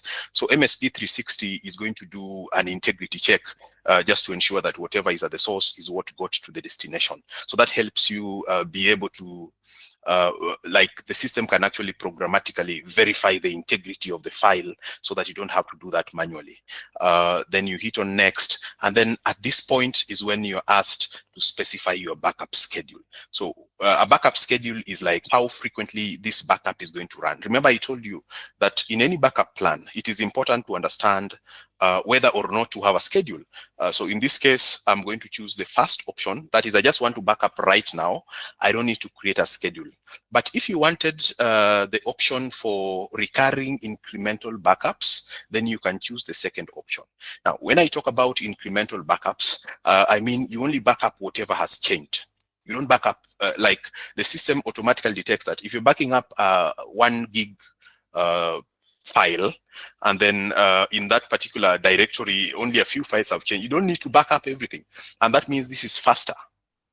this is faster to orchestrate. So it is important to, at this point, to decide whether or not you want to do your daily backups or your monthly backups. So you can actually specify a schedule, whether I want to backup on Monday, on Wednesday, on Friday, on Saturday, you can actually do that. And then you have a very fine-grained control of these configurations. You can actually decide on how that backup will be done and at what time it will be done. If I want this backup to run every 12 a.m., you can actually set that here. But for simplicity, what I'm going to do is I'm just going to do a manual backup. That is, just run it and then move that file to cloud storage. So at this page or interface, you are asked to specify your retention policy. Retention policy is about so how long do you want to keep the data? Ideally, it's important to understand that when you're using some of these cloud platforms, if you keep your data for too long, it's going to incur charges. So if you just want to keep it for a month, then you can do that here. You can specify that I want to keep this backup for 1 year, but in this particular case, I want to keep things simple. I'm just going to say, okay, keep this thing forever. Being a small file, most likely is not going to incur any significant cost. So I hit on next, and then at this point you are asked to specify which, whether you have a pre or post backup action. What this simply means is that are there certain scripts that you want to run before the backup starts? Are there certain scripts that you want to run after the backup ends? What we call post backup action. So we will leave the default, we'll just leave it the way it is. We don't want to set up any script before the backup starts or after the backup starts. But of course, you can play around with this and learn and how to do that. So you're given a summary section where you are told, okay, so this is your file backup plan. This is where your source is, that's the dummy folder. And then you want to back up all files. You have disabled compression.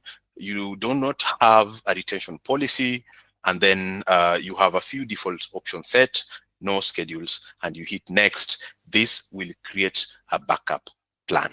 So when you create a backup plan, now you see that you are provided with this screen where you see your backup plan, and now you are free to run your backup. So in this particular case, we have, let me just drag this window around. You see there is a dummy folder over here.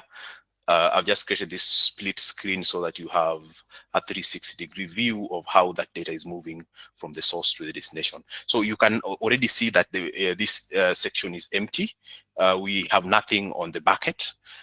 So if I hit on this icon, the play icon, then the backup starts. So MSP gives you the progress, so you can be able to see how much files have been moved to the storage destination, what is the status of that backup. Being that this is a very small file, we can just wait for a few seconds, and then that backup is going to finish.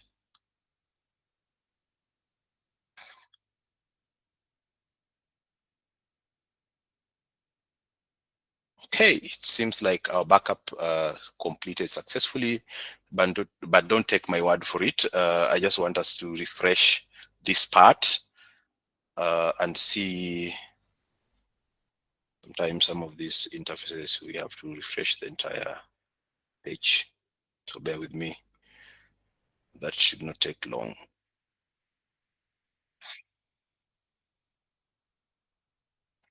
Now you see a new directory has been created within the bucket.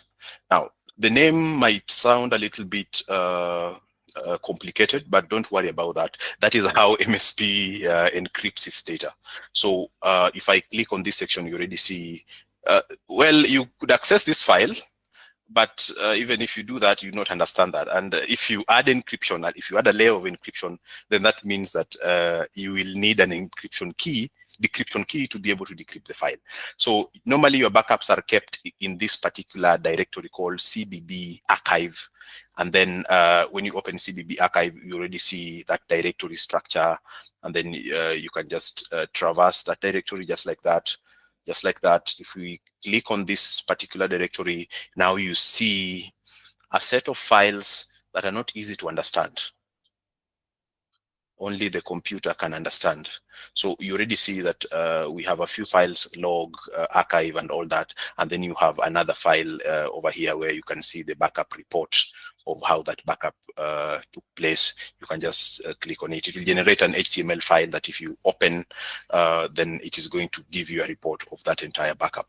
So what I'm going to do in this experiment, I am going to attempt to delete, I'm going to delete this particular directory. So allow me to delete that directory so that I simulate how you can recover the files. Now, this interface is very simple as it gets. You have a restore icon at the top. So with the restore option, you can get back whatever you had backed up. So you hit on restore, and then it will going to provide you with a restore wizard. Then you hit on next, then choose the destination where the file, where the backup is. So in this case, I'm going to take the second one that I had set up. Of course, you can have multiple destinations if you so wish. Then waiting, then do you want to run the restore once, or do you want to run it from a restore point? If you worked with the Windows operating system, then you know what restore points are.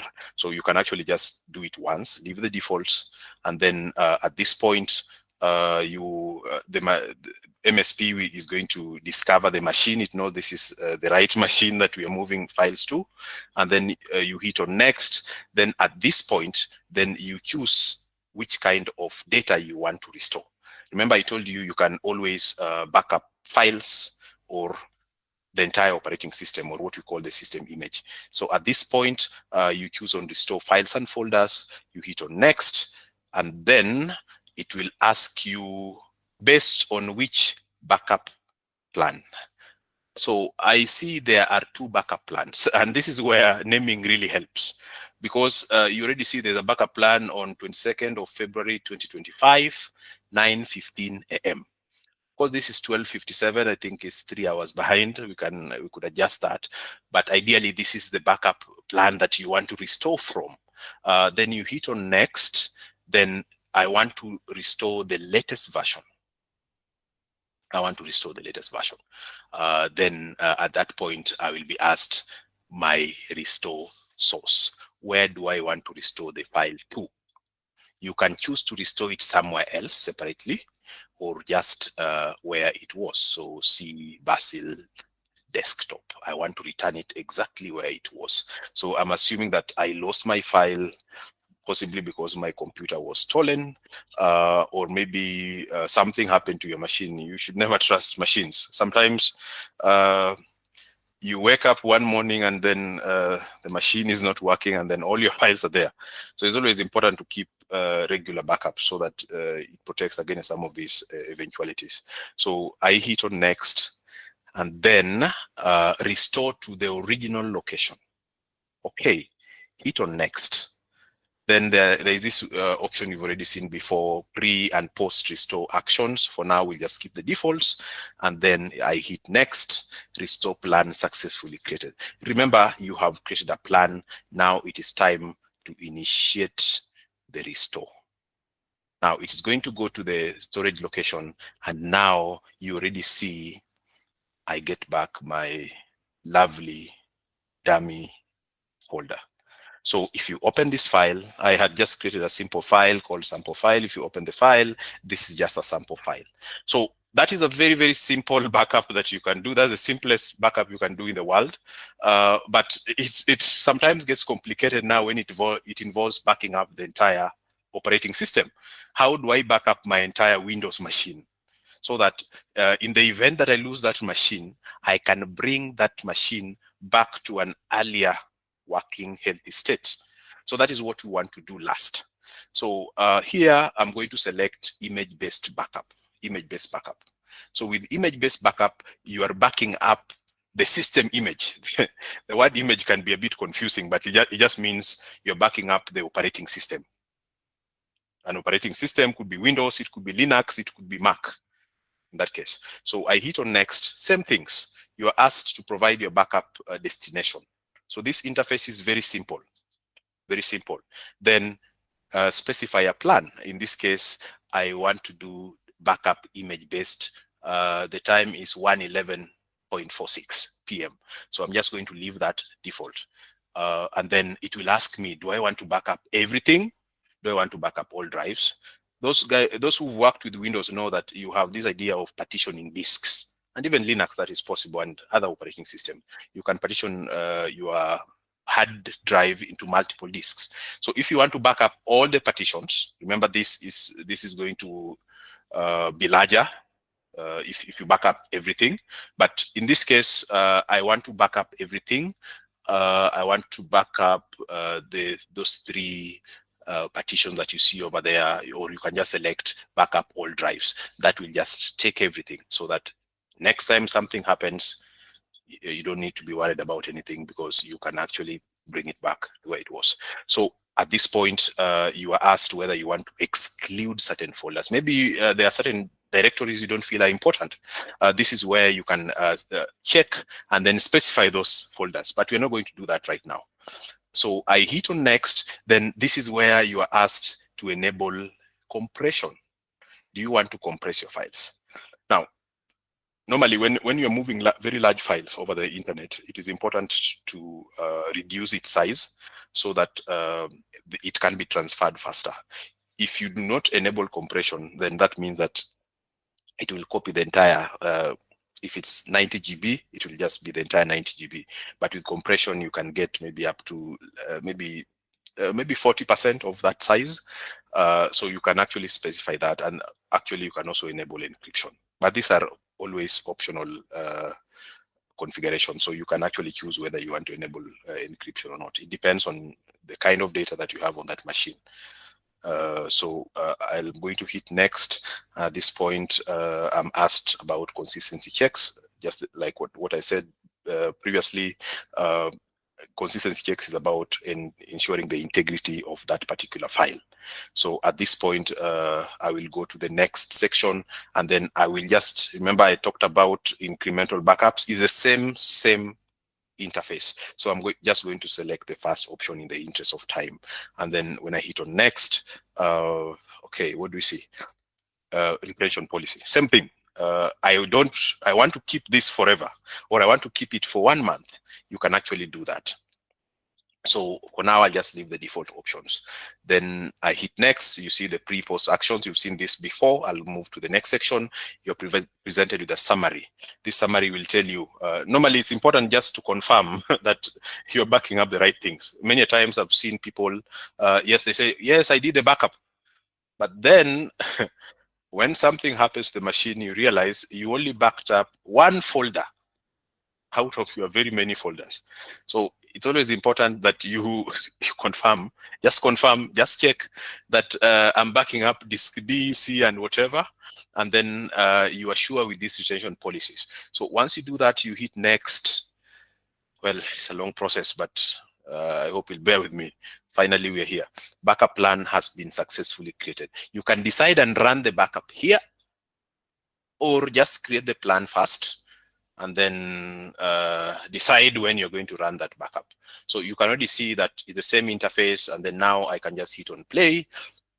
To be honest, we cannot wait for an entire 2-3 hours or even the whole day for this backup to take place. This is a system backup, and system image backup. So this is likely to take a longer time compared to file backup. So it's important. For this particular demo, I'm just going to stop it. But of course, it's going just to go to the same destination, and then you can always just restore it. So to restore, remember, you will need to set up your Windows machine somewhere else, or Linux machine, get the agent again, and then run through that process.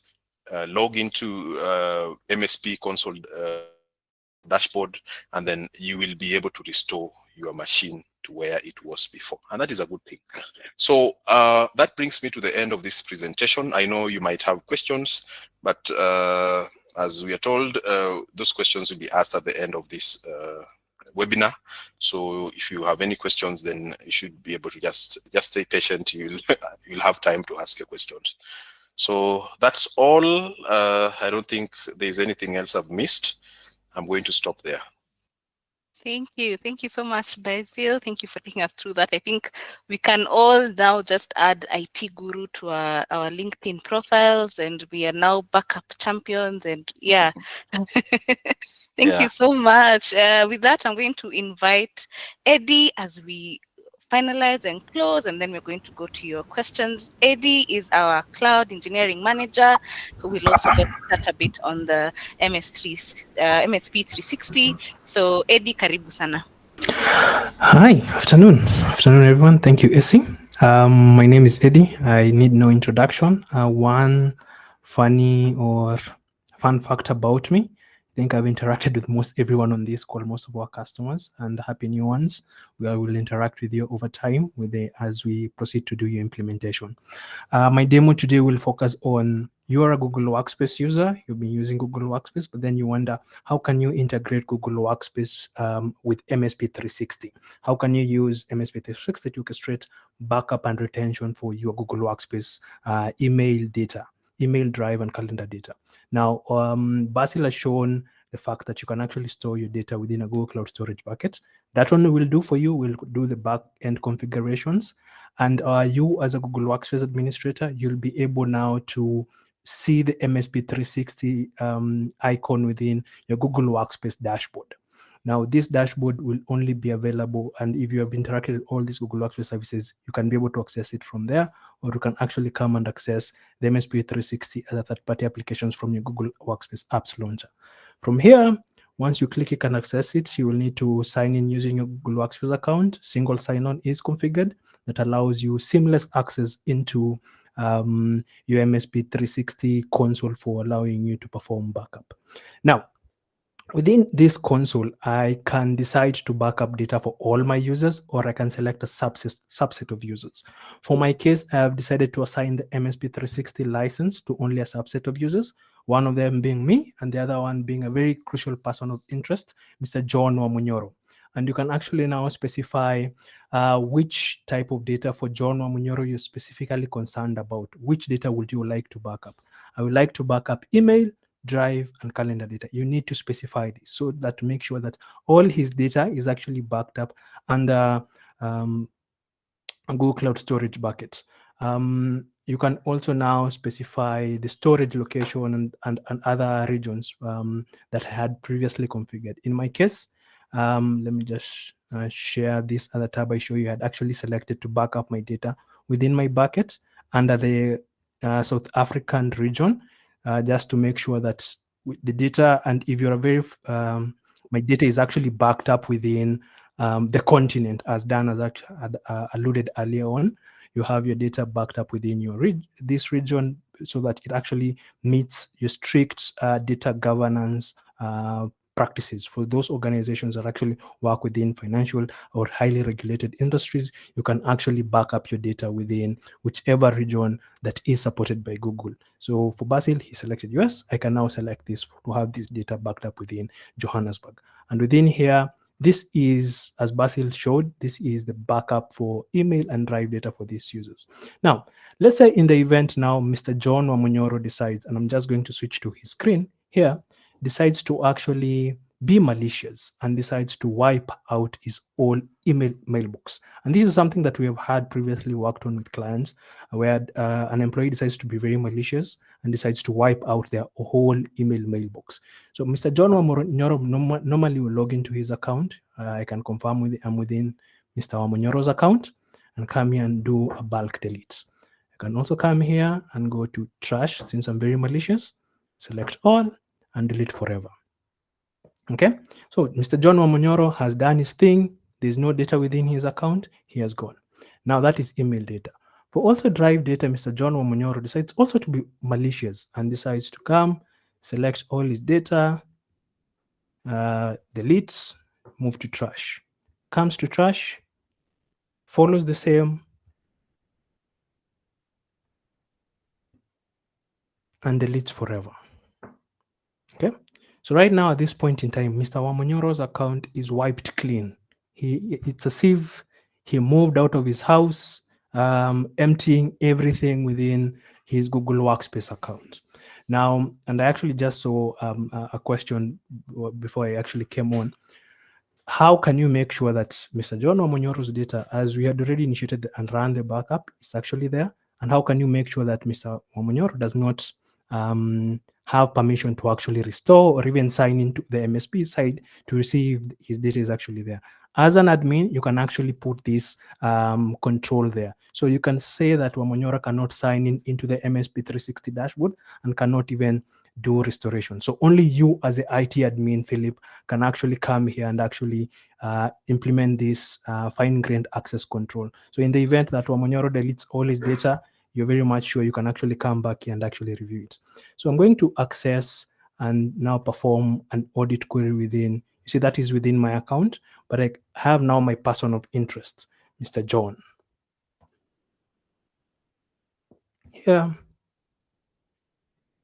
I can do a refresh and you can see all the data that was within his account. If I will actually now want now to restore it, I can choose to restore to his account or choose to even restore to, let's say, even his boss or another account that is very much secure within our organization. Just because you're performing, might have been performing another audit to make sure that the data is well secure and backed up within whatever account. I can select all this and restore now, select a restoration plan to either to his mailbox or to another account. If I select these restore items, it will restore to his account. They will click here, restore the entire mailbox into Mr. John Wamonyoro's account. The task will be initiated. You can come here and follow through the tasks of performing backups and restoration based on the amount of data that we are restoring. These backup jobs sometimes take a while to actually, and you can always follow through and see the percentage of your data restoration process. So you can come here and see within Mr. Wamonyoro's account, the data that will be backed up. And this should happen and have the data backed up and restored to his account once this actually hits 100. Based on the time that you have, I think I'm going to end my demo for there due to a time constraint we have on our end. We don't actually want to keep you here for the whole day. We can keep you here talking about how to restore data and how to perform this data, but you can always reach out to us and allow us to actually implement this for your team so that your data is always backed up and you can always have easy access to it to easily restore from any disaster recoveries or any unfortunate events. I think, Essie, we can go to the questions. Yes, thank you so much. And thank you, attendees, for even staying with us till now. You can clap for yourselves. I think we've been clapping for people the entire time. Thank you so much. And we can now go to the questions. We've gotten quite a number here on our chat. I'm seeing one here from Philip who is asking, do I have the rights to disable a user from stopping the backup on the admin? Because I think, Eddie, you had you already tackled that? Yes, thank you so much. And then is that clear for you, Philip?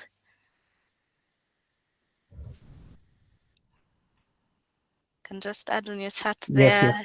Yes. Good. Okay, then we have one here. If there is a scenario where you could have a corrupted or incomplete backup, maybe due to fault on the client device performing the backup or in the backup site, if this happens, what are the solutions to get your data in case you lose it? Don't know if that is clear for you, Eddie, who's going to tackle that. Yes. Allow me to tackle that. Yes. That question came from Musembi. So Musembi, yes, you actually have that capability to actually restore because your backup jobs are always defined by a specific date and time frame. You can actually restore to, let's say, 30th of January for that user device and actually restore it to that point in time. It's called point in time recovery. Restore it to that point in time and have all his access and all his data before it actually got corrupted. Mm-hmm. Yeah. Okay. Simbi, is that clear for you? All right. Then we had one here that was already answered even in the chat. That what are some of the best industry practices for keeping emails in terms of contents of persons who transitioned from another organization? We had quite a number of answers. I don't know if that is sufficient for you, Anne Shepkorid. I think so. All right. Okay. Yes, yes, yes. Allow me to yes. give more clarity to that response I actually gave to Anne. The best practice is always backup.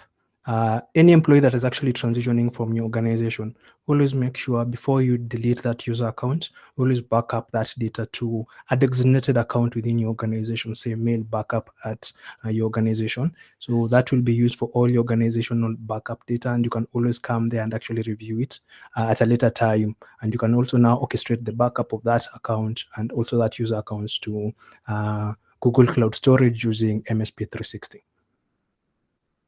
Okay, thank you so much. I think we can, I don't know if there's any other questions. I don't want to leave anyone behind. Yes, Samson. Yeah, go right ahead.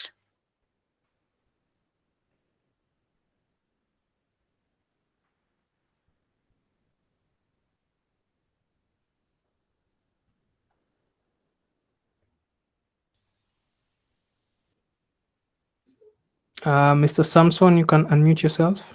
We Yes. can't hear you on our end here. There appears to be an issue with maybe Samson's mic. I can take Even another question here. Yes. Go From ahead, Mr. Eddie. John Gigi. My question is for person running a control room. Can the MSP system be used to back up footage for its files only, or is it possible to do for specific cameras? Mr. John, now this is alluding to backing up CCTV footage to Google Cloud Storage or backing up to another system.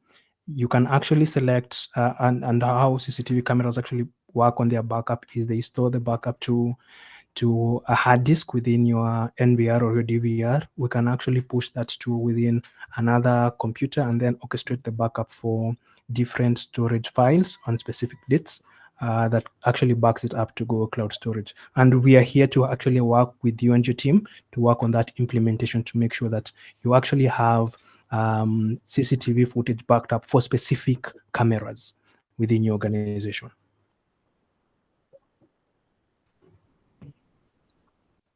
Thank you, Eddie. Can you hear me now? Great. Yes, we can. Yes, go ahead, Samson. Okay. Good evening. Good afternoon. Good afternoon. Afternoon, Sam. I'm happy to be with you people, guys. There is something that I normally, I was using MSP 360 sometimes back, and things didn't go well. But now, since you ADC and the team, I'm willing to go back to MSP 360, integrated by the Google. So it's the only question that I'm asking is what are the charges regarding this, so that I see where I can start with immediately. Thank you, Sam. I'll give you a call after this. As Kenyans, we say, hatuwezi kosana kwa bei. The price is very is very affordable actually to organizations, and we'll actually even advise you on the best storage procedure to back up your data. Okay. Yes.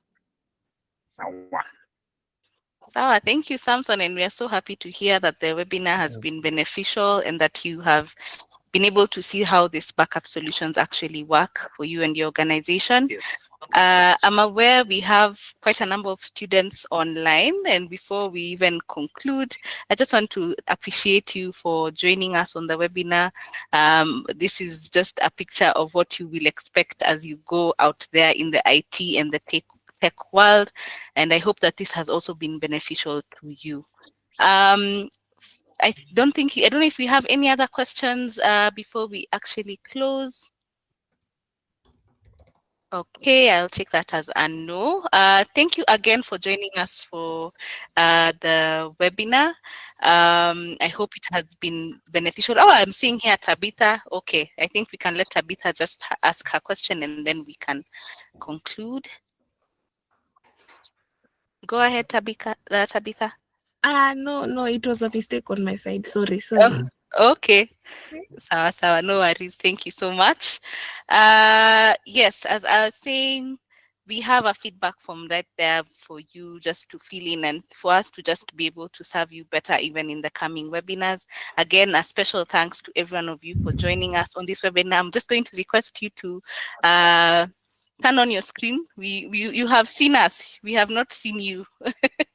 So if you could just turn on your screen as Samson has done, just for us to say hi to one another. Yes. Thank you. Thank you. We understand, sometimes when you take these calls. Yes. Thank you, Evans. I see you over there. Yes. Anyone else? Oh, guys are taking the call in the middle of in the office or something. It's okay. But thank you so much once again for joining us. For Power IT, we pride ourselves as a leading and innovative cloud technology provider, and we hope to work in transforming African enterprises with efficiency and growth, as well as impact. And so thank you so much for even allowing us to take you through these various different backup solutions for this webinar. We hope to see you in more webinars. We hope to interact with you more.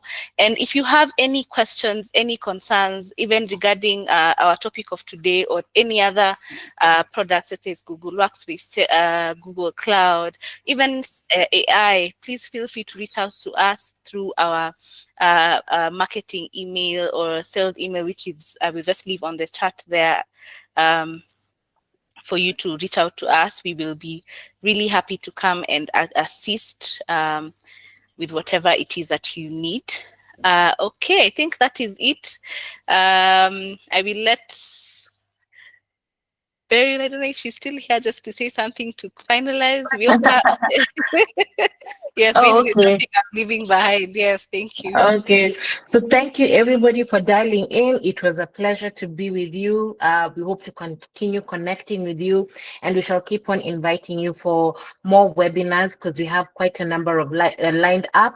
We also have an in-person event that we are working on. It's going to be beginning of June. It's called Cloud Mastery with Power IT, where we'll really go deep, and the target audience for these are tech professionals. So it's going to be in person. You're going to interact with the likes of Eddie and Basil and Daniel and Sean, and we're really going to go deep. Sometimes 2 hours is too short. So probably a whole day might be better, and we can actually do a hands-on training. So we look forward to connecting with you then, and thank you so much. Thank you.